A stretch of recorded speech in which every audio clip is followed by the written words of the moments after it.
Welcome back to Turning Hard Times to Good Times. I'm your host, Jay Taylor. I'm really pleased to have with me Bill Laggner. He's been with us before, so I won't go into his bio right now. It is posted at the Voice America Business channel on my page at the Voice America Business channel, so if you'd like to know more about him, go there. I'll just tell you now that he, and as I mentioned coming into this segment, he and his partner, Kevin Duffy, have been running the Bearing Fund, and they did extremely well during the 2008-2009 crash. I don't know of anybody that did better than they did with triple-digit gains while everybody else was literally losing their shirts and homes and houses and spouses. So it was a tough time, but Kevin and Bill take a view of the markets from a free market to Austrian school point of view, and those of us who look at the world through those lenses do see things differently. We did predict, though our timing was off, did predict that the time was coming for the crash of 08-09, and earlier than that, other problems. And so it's just a matter of time, and I've seen it coming, other people on this show have seen it coming, but seeing it coming and then being able to profit from it, being able to make money as a result of your ability to predict and to see market changes is a whole nother story. So that's why I'm really glad to have Bill with me today, because he and his partner have been very successful in that regard in the past. Thanks for joining me again, Bill.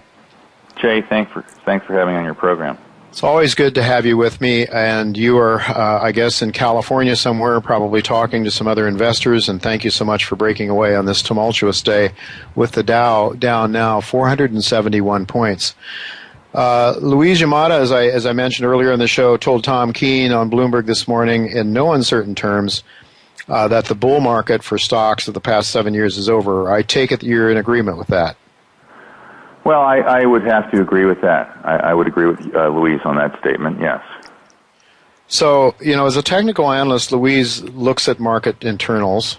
She noted that there was an increasing number of stocks that have fallen below their 200-day moving average, and that even after a recent rise in the market, still, I think she said something like 60% of them remain below the 200-day moving average. In other words, she was seeing weakness in the markets that were not obvious from the headline market averages. Well, you look at economic fundamentals, and you recently wrote an article, "The Dog That Didn't Bark."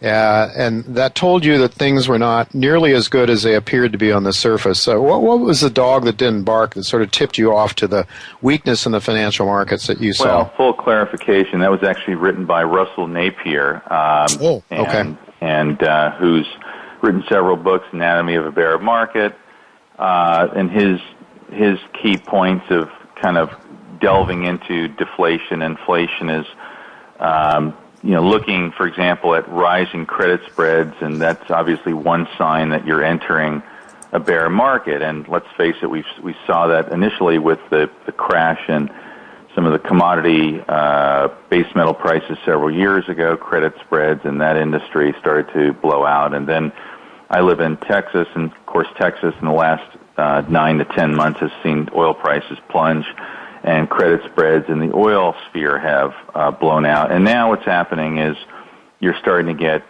second and third tier companies in a variety of industries. You pick the industry and credit spreads are blowing out.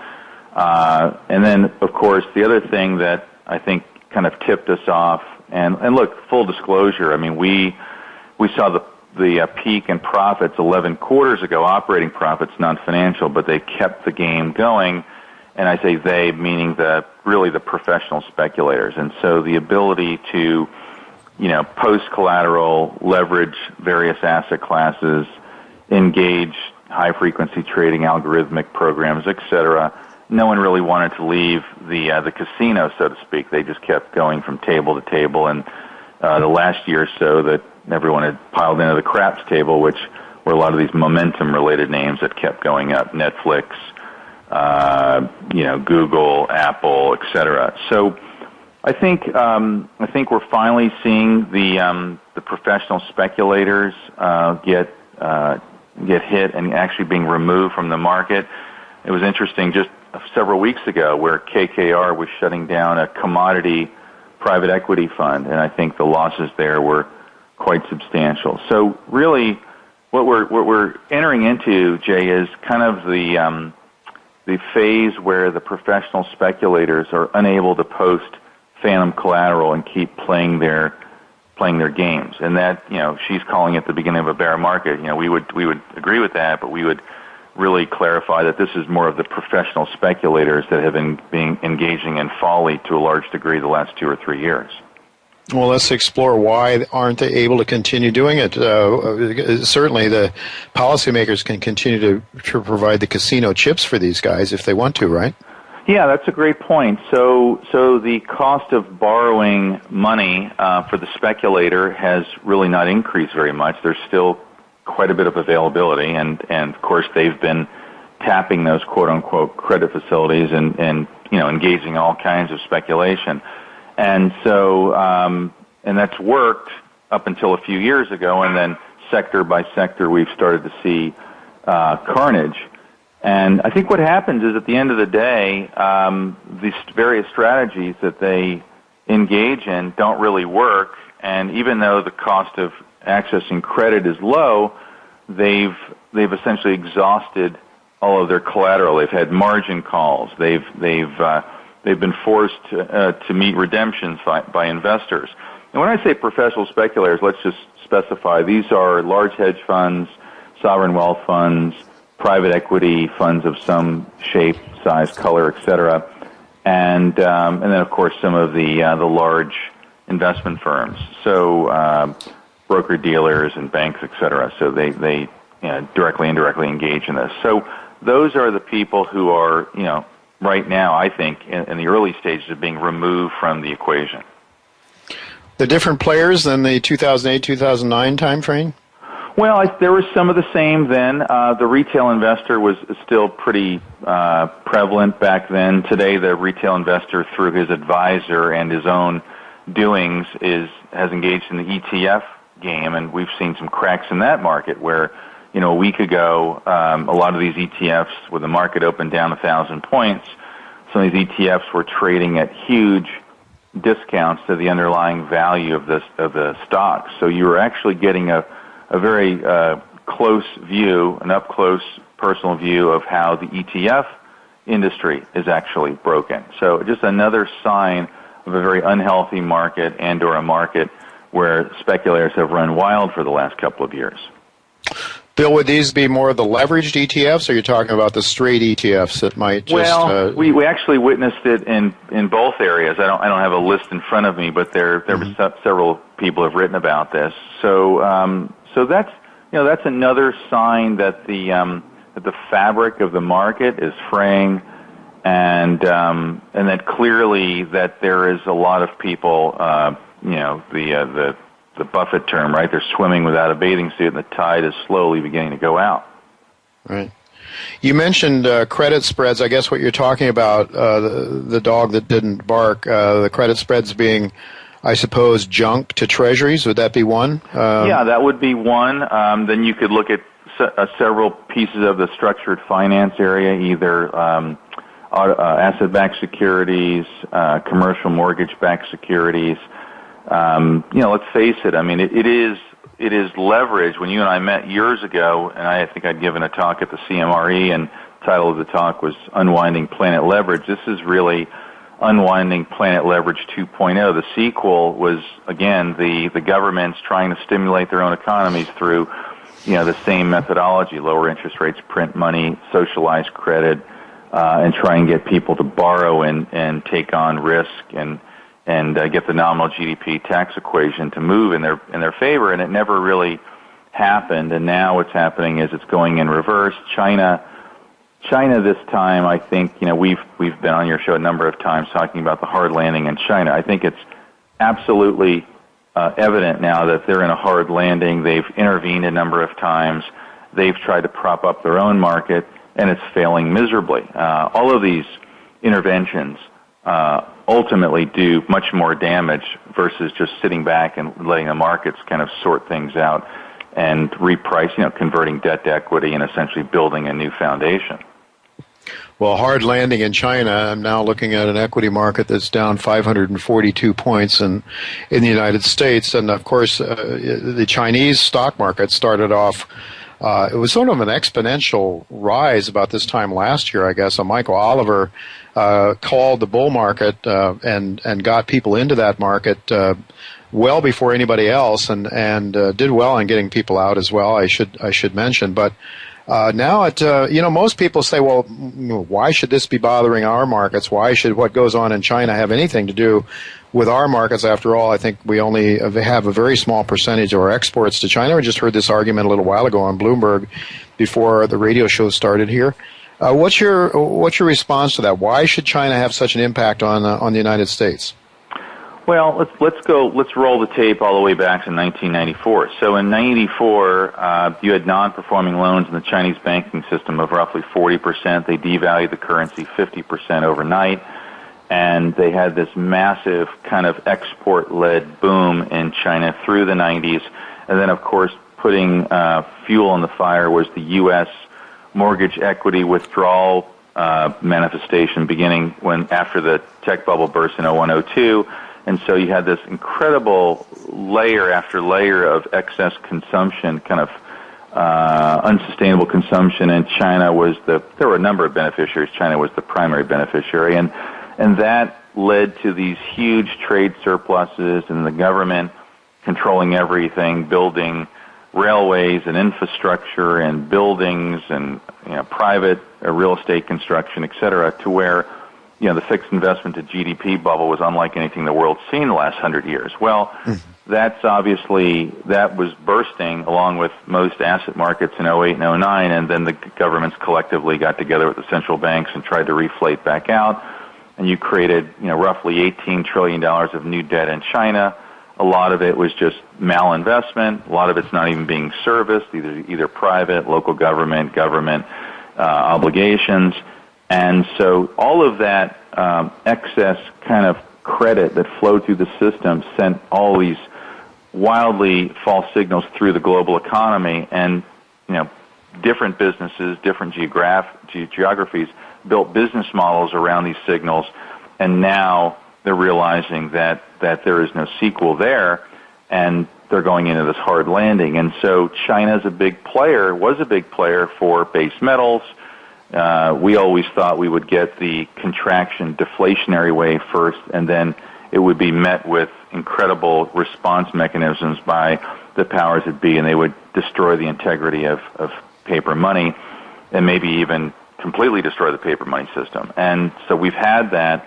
First it was base metals, and then it got into agriculture-related things. But you could see that nominal GDP in China, real GDP in China, if you ferret through the data, that year over year it's actually contracting. And so the world and a fiat system is not designed to go in reverse. And so now bills are coming due. All bills are coming due.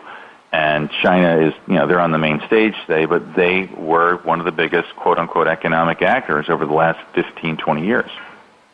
Indeed, and we're seeing those countries that were supplying the raw materials from which these major cities and manufacturing facilities and the like, and of course the raw materials that were used in by manufacturers no longer are being demanded, and so all of the economies that are exporting copper and energy and whatever you have, the sort of raw materials are really sucking wind, aren't they? The Canada, Brazil, so forth, Australia, New Zealand, and so that certainly has a knock-on effect. But I guess what you're talking about, Bill, is this whole concept, the Austrian concept of malinvestment. So you have a non-market demand, essentially, that occurs because of a command economy, governments that decide they want to have policies rather than allowing spontaneous decisions being made by independent market players, millions and millions of them.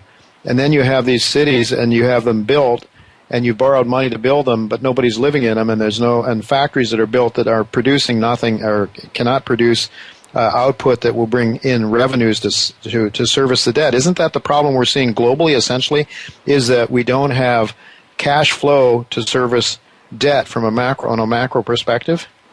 Yeah, we've allowed so much malinvestment, and then what happens is companies, governments, et cetera, they deploy more and more of their resources to satisfy these monthly debt obligations, and that's like a huge wet blanket on the fire. The real economy is only so big, and probably the most challenging thing for us and a lot of people in the Austrian camp was trying to decipher real demand from, government-induced, top-down, centrally, controlled demand.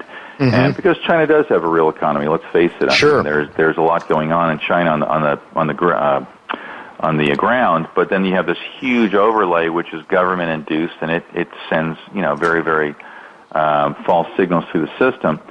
So I think the answer, the Austrians would say, look, let's just let debt default. I mean, letting debt default and maybe converting debt to equity if it's a viable business is the answer. But trying to paper over all these issues or get into the political process of this group or sector will get saved, but everyone else will fail.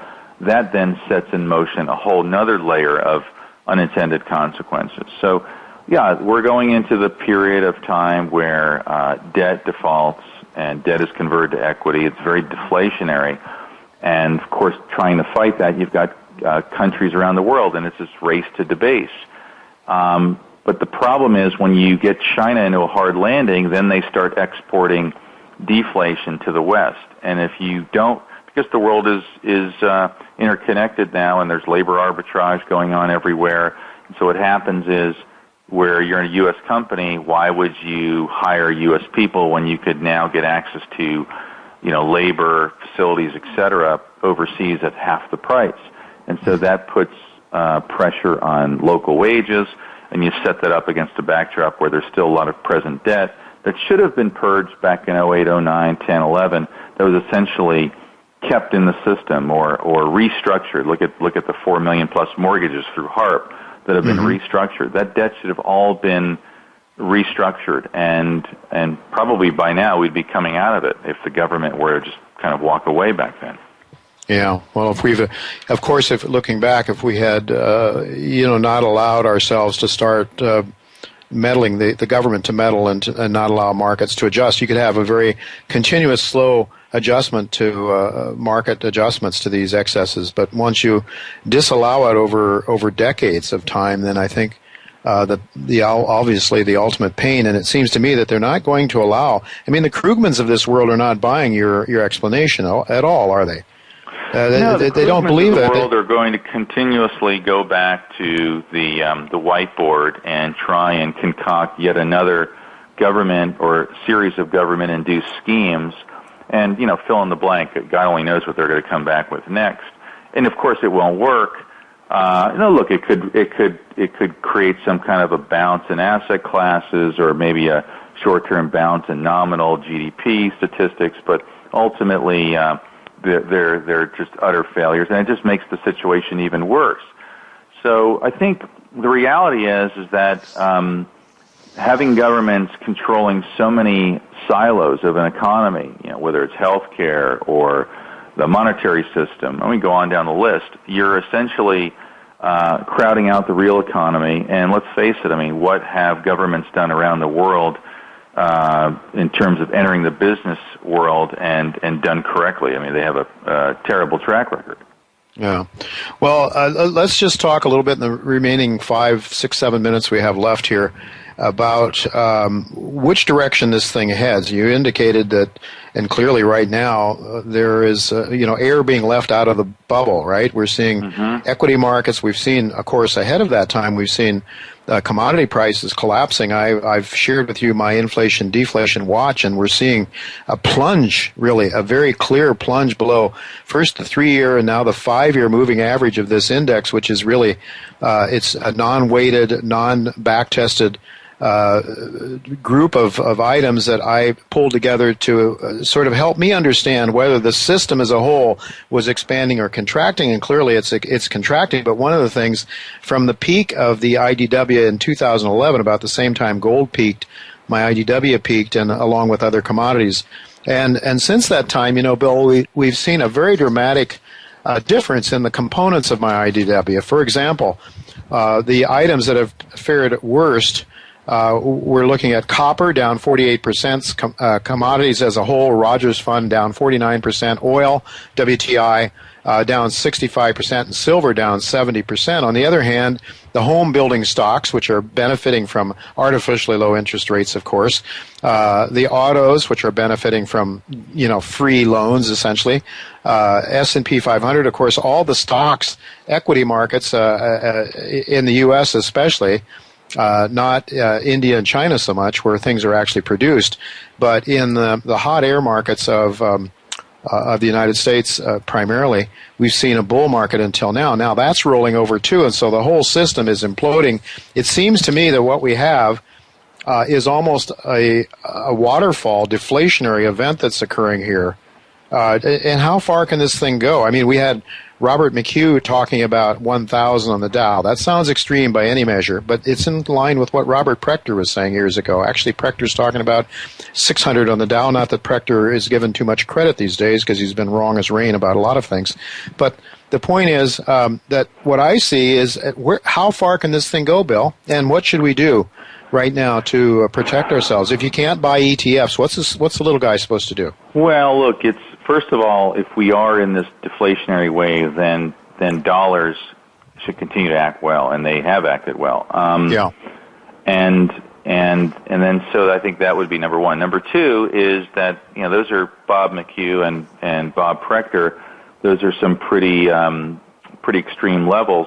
Here's the real question. This is the question for everyone listening and everyone kind of around the world looking at this from 10,000 feet up. We really don't know. We're going to be completely honest with ourselves. We really don't know, as this is unwinding, what the government will be able to do to stop it. And could they create a program of infrastructure bonds and essentially go in and force retirement accounts to put certain portions of their retirement funds into these quote-unquote rebuild America or fill-in-the-blank bonds, and then put people back to work and rebuild the infrastructure, all underwritten by some quasi-nationalized retirement fund, right, from going after pension funds and private KIOs and IRAs, et cetera. And if the market were to drop 50% or 60 or 70%, there's no telling what the government could try and do in that regard. So that would be one potential intervention from the government. The other thing to keep in mind is that corporate profits, which peaked in 2007, went down, over 80%, 90%, and then they reflated them back out through getting rid of mark-to-market accounting and giving free credit for the most part for automobiles, homes, student loans, etc. That created the temporary reflation, and of course that debt can't get serviced in a large number of cases, and that's all defaulting. So the profits are going back down. We really don't know. I mean, we can speculate, but we really don't know how low corporate profit. They could go down 50, 60, 70%. Yeah. But you'll have a better understanding once we get into the discussion of what debt is allowed to default and get restructured and what debt is being prevented from restructuring. Look at housing. So by keeping people in all these mortgages, still letting people default, repricing real estate lower, allowing the people to repair their balance sheet the last 6 years, then go buy a home at a reasonable multiple of their wages. They kept people in the home. People are still spending a lot of money on their mortgage. So it's, all right, Bill. Unfortunately, we've got to cut it off now because I'm out of time. We could go on and on and on. Thank you so much. I suppose cash and gold are a good place to start with, and make sure you don't have debts. Gold could go lower, but I think gold is money, and as the governments react in a very paranoid way in the future, then gold should catch more of a bid.